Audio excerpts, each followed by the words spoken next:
Chapter 30. The End of the 70 Years.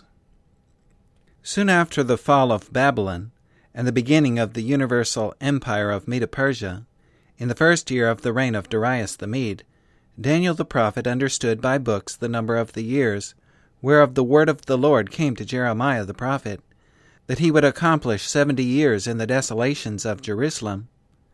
Daniel and his companions had been taken to Babylon in the 3rd year of the reign of Jehoiakim, king of Judah. They were members of the first company of captives whom Nebuchadnezzar brought from Jerusalem into the land of Shinar.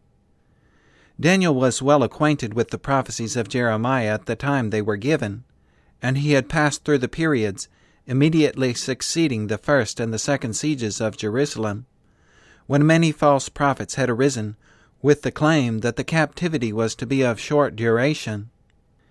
In the 4th year of Jehoiakim, very soon after Daniel was taken to Babylon, Jeremiah predicted the captivity of many of the Jews as their punishment for not heeding the word of the Lord. The Chaldeans were to be used as the instrument by which God would chastise his disobedient people. Their punishment was to be in proportion to their intelligence and to the warnings they had despised. "This whole land shall be a desolation and an astonishment," the prophet declared, "and these nations shall serve the king of Babylon 70 years. And it shall come to pass, when 70 years are accomplished, that I will punish the king of Babylon and that nation, saith the Lord, for their iniquity, and the land of the Chaldeans, and will make it perpetual desolations." In the light of these plain words foretelling the duration of the captivity, it seems strange that anyone should hold that the Israelites would soon return from Babylon. And yet there were in Jerusalem and in Babylon those who persisted in encouraging the people to hope for a speedy deliverance. God dealt summarily with some of these false prophets, and thus vindicated the truthfulness of Jeremiah, his messenger. To the end of time men will arise to create confusion and rebellion among the people who profess to obey the law of God. But as surely as divine judgment was visited upon the false prophets in Jeremiah's day, so surely will the evil workers of today receive their full measure of retribution, for the Lord has not changed. Those who prophesy lies encourage men to look upon sin as a light thing. When the terrible results of their evil deeds are made manifest, they seek if possible to make the one who has faithfully warned them responsible for their difficulties, even as the Jews charged Jeremiah with their evil fortunes. Those who pursue a course of rebellion against the Lord can always find false prophets who will justify them in their acts, and flatter them to their destruction. Lying words often make many friends, as is illustrated in the case of these false teachers among the Israelites. These so-called prophets, in their pretended zeal for God, found many more believers and followers than the true prophet who delivered the simple message of the Lord. In view of the work of these false prophets, Jeremiah was directed by the Lord to write letters to the captains, elders, priests, prophets, and all the people who had been taken captive to Babylon, bidding them not to be deluded into believing their deliverance nigh, but to submit quietly, pursue their vocations, and make for themselves peaceful homes among their conquerors. The Lord bade them not to allow so-called prophets or diviners to deceive them with false expectations. Through his servant Jeremiah he assured them that after 70 years' bondage they should be delivered and should return to Jerusalem. God would listen to their prayers and show them his favor when they would turn to him with all their hearts.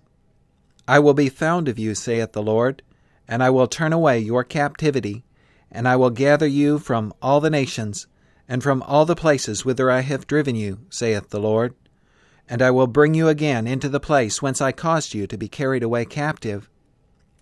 With what tender compassion did God inform his captive people of his plans for Israel! He knew what suffering and disaster they would have to undergo, were they led to believe, according to the prediction of the false prophets, that they should be speedily delivered and brought back to Jerusalem. He knew that this belief would make their position a very difficult one. Any effort on their part to regain freedom would awaken the vigilance and severity of the king, and their liberty would be restricted in consequence. The Lord desired them to submit quietly to their fate and make their servitude as pleasant as possible.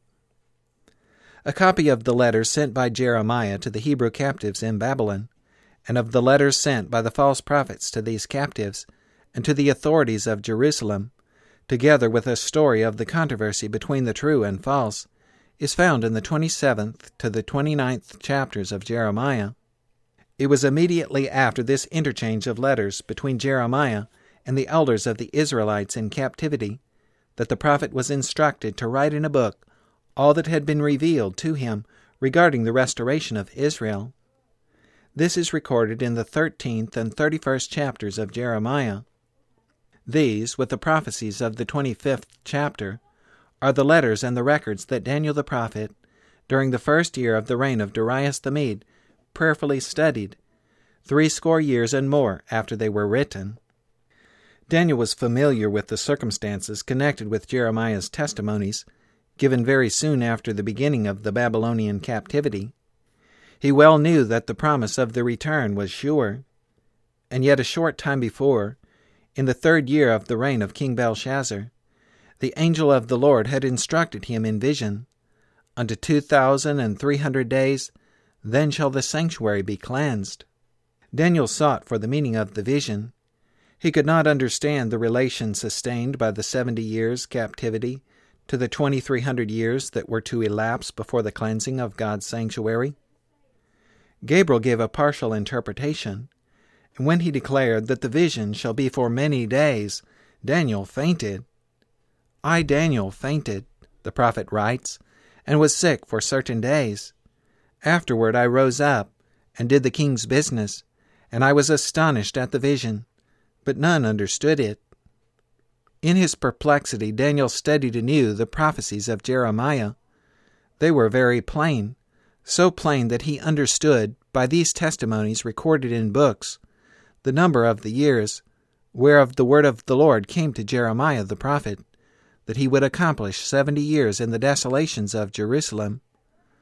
With faith founded on the sure word of prophecy, Daniel pleaded with the Lord for the speedy restoration of the captive exiles to the land of their fathers. Review and Herald, March 21, 1907.